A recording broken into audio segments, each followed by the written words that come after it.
Salutations, people of the internet and the world.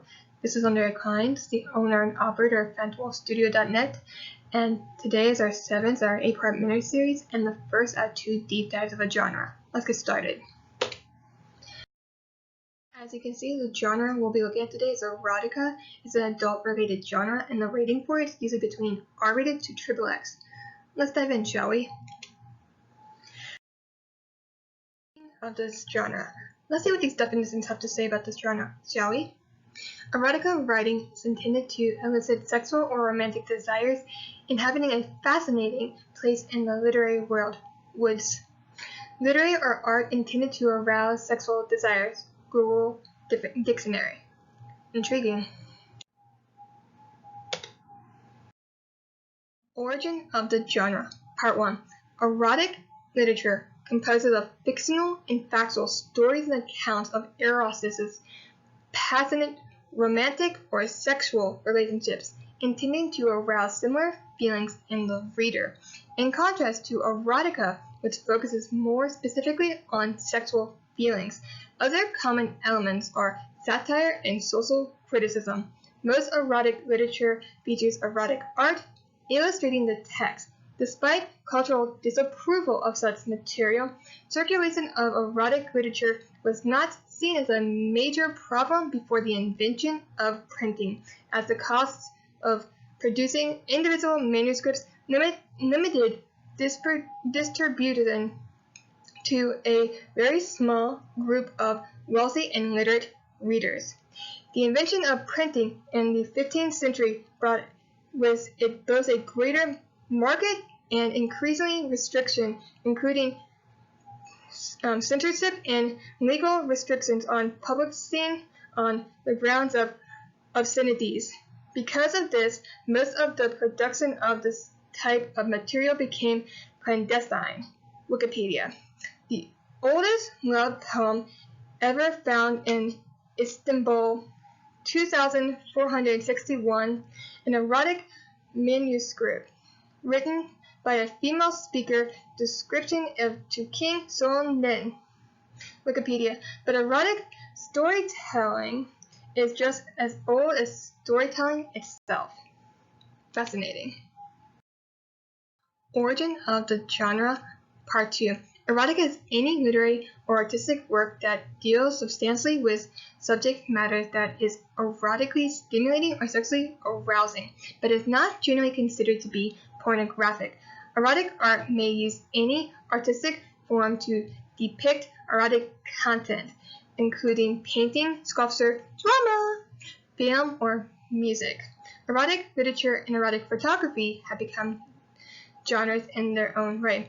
Curios is erotic and pornographic, as it describes collectible items, usually in publishing or printed forms in the antiquated book trade. Pornographic works are often listed as under curiosa, erotica, or fantastical.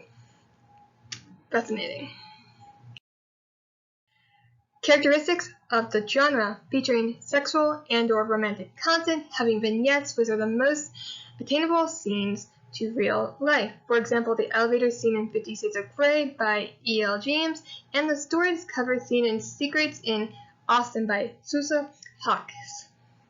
Vignettes are meaning a vignette is a short piece of writing which forms the episode in the larger whole. In the erotic story, this is the best experienced by the individual sexual encounter set against the wider narrative of the relationship. Woods. Meaning that these vignettes are like the build-up. Like you have all these emotions like building up, and then they get that one moment, they explode. They also have a feeling that's separate from the main whole. Like in 50 Shades of Grey, they had that tension between them, but when they were in the elevator, the senses were heightened. It became full of anticipation, like they were about to jump each other. Eventually, they did jump each other in the elevator. Regarding the storage covered scene in Secrets in Austen, it was their wedding day, and they wanted to be a little bit naughty, so they went to a storage covered in the church, which that is a taboo, having sex in a church. But they did that, and it heightened a sense because of the enclosure, and it's the sense of almost getting caught. This is a heightened experience. which vignettes are really good for. Plots, like any stories and writing, as contrary to popular belief, erotica does need a good plot balance with the sexual scenes, like any other genre in literature and anything like that. Suspense of disbelief.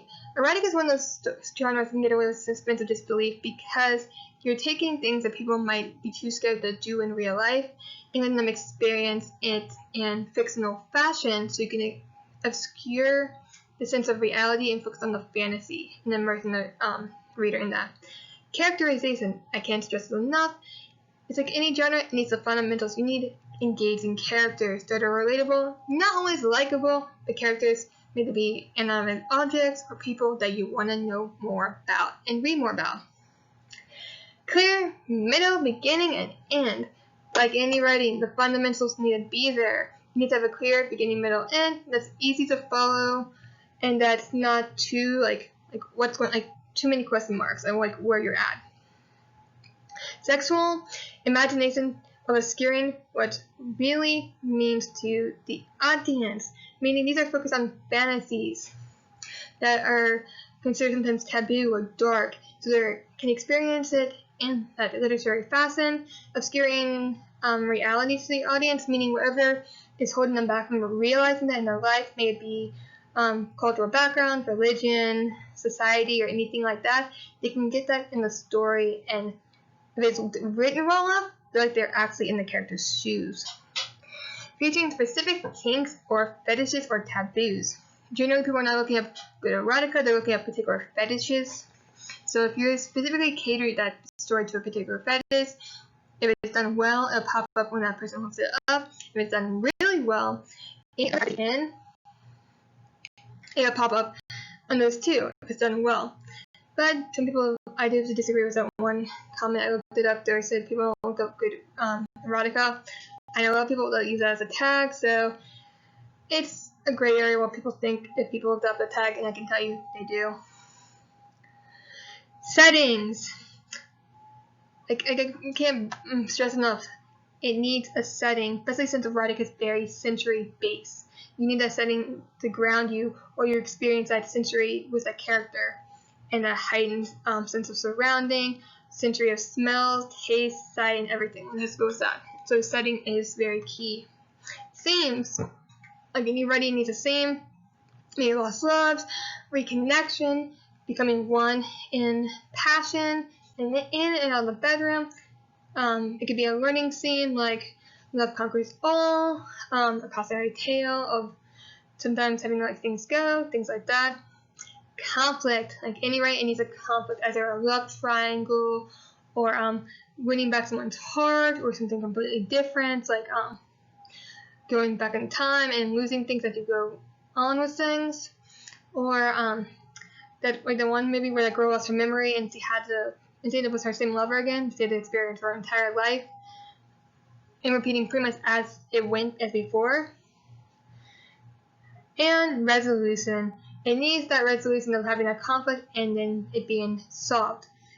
Like the lovers are together, or they decide to stay apart, or they find each other again after a long time and grow and see what was lacking before and what they gained now.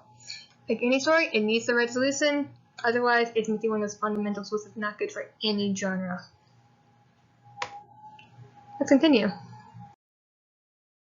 Some sub-genres in this genre: erotic, passion, romantic and or sexual relationships, intended on to arouse similar feelings in the reader. Other elements are satire and social criticism. Realism, sexual entertainment. Erotica, romantic, which features a couple or couples acting in erotic and sexual manners. Erotic sci-fi. Sci-fi erotic infects others known as sci-fi erotic is basically books or movies involving humanoids, monsters, and beings from other worlds interacting with one another in a romantic or sexual type of manner. Urban Dictionary. Erotic fantasy, having the classic elements of fantasy with erotic mixed in, like fairies, trolls, elves. things like that, mixing with erotica. Erotic horror from Wikipedia, the free dictionary. Erotic horror, alternate called horror erotica or dark erotica, is a term appeals to works of fiction in which sensual or sexual images of related with horror overtones or stories elements for the sake of sexual titillation. Wikipedia, along with classic scenes you would find in horror and gore, meaning dark romances of like people falling in love with a bad boy or a monster or a psychopath and things like that, or a like creature of darkness, things like that. Which an example of that would be Wolf, which is about a mixture of werewolves and zombies, and has a lot of gore, especially in the sex scenes. Pretty much, erotica is one of those things that can be added to any other genre, mixing in the elements that genre with the elements of other genre or genres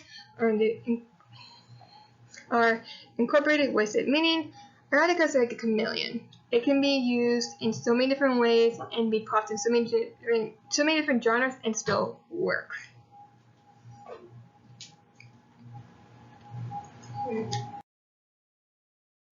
Graphic versus erotica.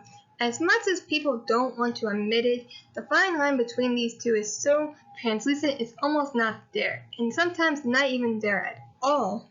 It's like anything in the world, it's what you consider it to be. So whatever your definition of porn is, and whatever your definition of erotica is. A lot of people's opinion on what pornographic is the following. It is graphic depiction of sexual acts, while erotica is storytelling with sexual themes in a more realistic representation of human sexuality.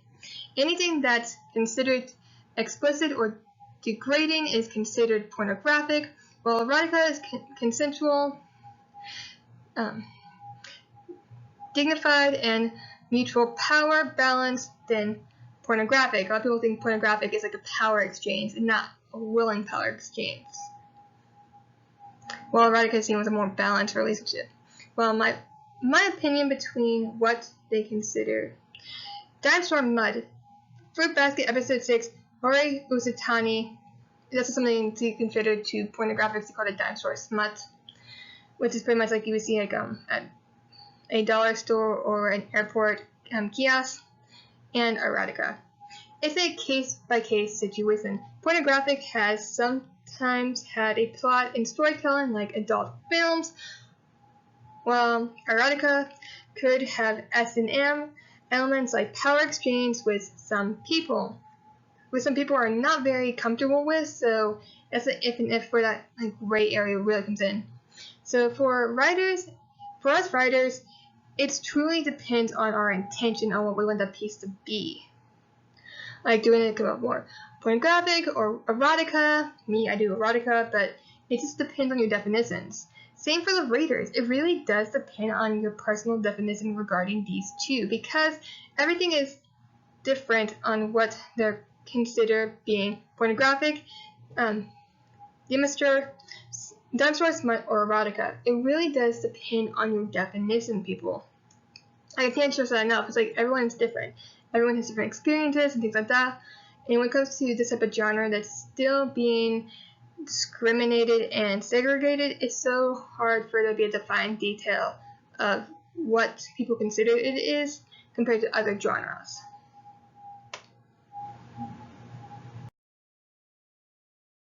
My interpretation of the genre. Part 1. My opinion with this genre is I have a lot of respect for it because it shows the beauty and the intimacy between people or peoples in one of the most oldest dances of time. This intimacy and joining of the bodies of the dark time is still as beautiful as its conception. How the joining of a body is a spiritual thing, an emotional thing, a physical thing, a metaphysical thing, when it's multi-layered like that, and was a true connection between the person or peoples, it's just beautiful, and erotica really brings that out and really does highlight that. The people in these carnal acts are more than just people rising against each other. They're coming together and showing their love and how much they care about each other. People that take this passion and love for each other and physically show it between one another in the bedroom or any place they desire. In erotica, you see people have sex in the bedroom, couches, tables, outside, restaurants, movie theaters. The list is endless.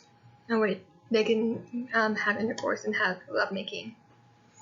I also disagree with people regarding this genre when they think this genre is not just as multi-layered as much as most genres or just for titillating desires. Yes, it's supposed to bring a physical reaction of yearning and imagining about things that are considered taboo or dark.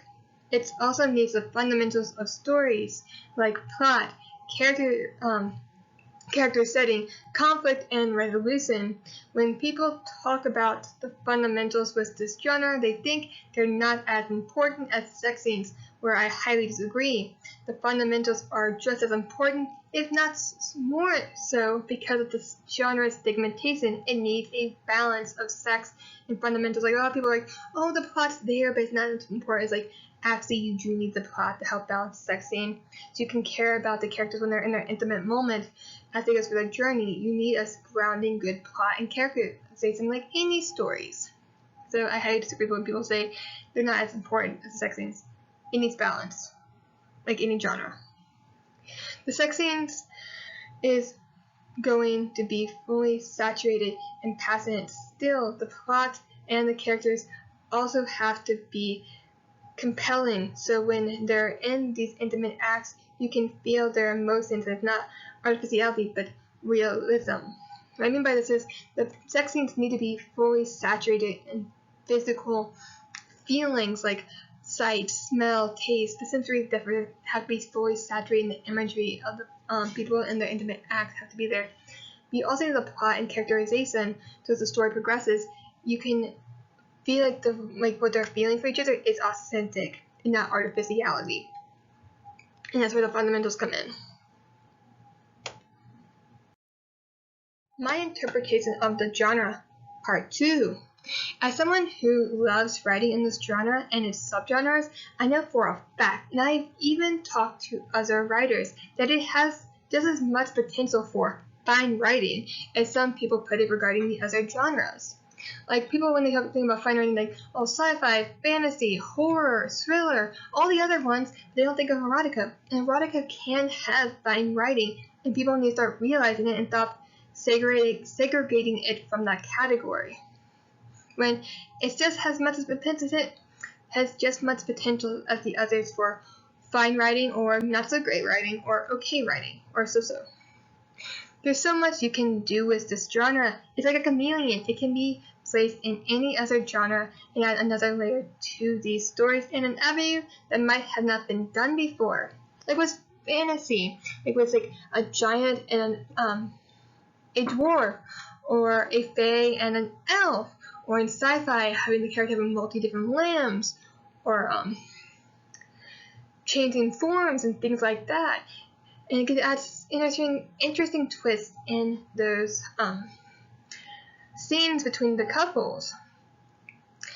And like I said, 9 out of 10, it can be placed into another genre, and using the rules of erotica and rules of that genre and Frankensteining them together, you might be surprised at the interesting and fun outcomes you might get. But you also just hint that it might not come out as good, that's just anything. But you might be surprised what you might see. So I really believe that the stigmatization regarding the genre has to go away, because it's just as good, just as valued, and just as needed as the other genres and subgenres out there, because it might open an avenue to the reader on something that they didn't know about themselves and their sexuality and sexual wants and desires, along with getting a great bunch of characters, stories, and plots that they might love. Along with getting the sexy times, which are always fun, they might get a bunch of characters and stories and plots that they absolutely adore and want to see more from. And like I said, it's a chameleon. It can be placed anywhere. why this genre should be allowed in an academic setting for writing classes. Let's dive in, shall we? The reason why erotica should be allowed in the academic setting, even if teachers consider it between R to X-rated, is because even though it's graphic, it's still a genre that people like and want to get into like any other genre. Professors don't seem to get that. Like, they encourage students to look at sci-fi, fantasy, and things like that when they're interested in that, but if someone recommends to do erotica, they're not as encouraging. Yes, it's graphic, but it is a genre, and students will be able to have the opportunity to explore it. It would help clear up the stigmatization regarding the genre, because so many professors think this genre is not, many people like it, or is too smutty for an academic setting, or they think it doesn't have the potential for fine writing, therefore they shouldn't teach it, which is not true. Not true at all. I've seen, like, it was saddening for me as someone who's wants to get into the erotic writing business. I only had maybe 1 or 2 professors that actually really encouraged me. From my freshman year at my university to one about 2 semesters ago. And they even got me tools to look at, like, bad erotica or what not to do, so I don't fall into those traps. And it was just so sad that some of my teachers put in their syllabuses, erotica, don't do it. Yeah, it's a genre, but it's not that popular, and it's not appropriate for an academic setting, or it's not. You can't. Like, we're focusing on fine writing, which any genre can have fine writing. Not just the one people used to get into. I mean, every genre has the potential for great writing or not so great writing. So it's like, teachers, seriously, it's not just a smutty thing. It can be much, much more if you give it a chance. It helps upcoming writers finding their craft in workshops and get feedback from fellow students, and offers unique opportunities to explore the genre like any other student with any other genre gets to. It's like, it is true. Like, schools, college is supposed to help us get ready for future jobs and things like that. Someone who wants to be a erotica writer, being able to workshop your pieces with other students, getting feedback from your professors, could help you fine-tune your craft before you graduate and jump into the writing world. So it'd be very helpful if they would get those opportunities like other students. It would bring to light how popular the genre is, since when people do polls on popular genre, erotica and romance, their polls are usually inaccurate because a lot of people, especially in the US, are ashamed to admit they read it. Therefore, the polls are reflecting that. But if schools would be more open to it and to breed out the ignorance and sexual oppression, people might be more open and comfortable to admit to writing these guilty pleasures. When there shouldn't be any guilt in admitting to writing or reading something you love and enjoy. Like, literally, I've seen the polls and people say, oh, it's not as popular, things like that. It's like, if you look in reality, romance and erotica are popular genres. People call them guilty pleasures. So they don't admit to reading it. So when you do a poll on them, sometimes they might be accurate. Other times, they're not really accurate because people won't admit it to a guilty pleasure when there's a meaning guilt in it. Because if you like reading and writing something, you shouldn't be ashamed of what you love to read and write. You should be able to embrace it without fear.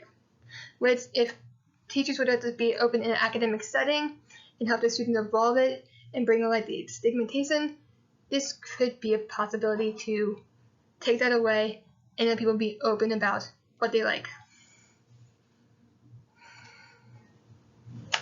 Also, that's the end of our 7th out of our 8-part mini-series. I can't wait to see you guys next week for our last segment. I hope you all stay safe, healthy, and have a wonderful Thanksgiving. Ciao, Bellas.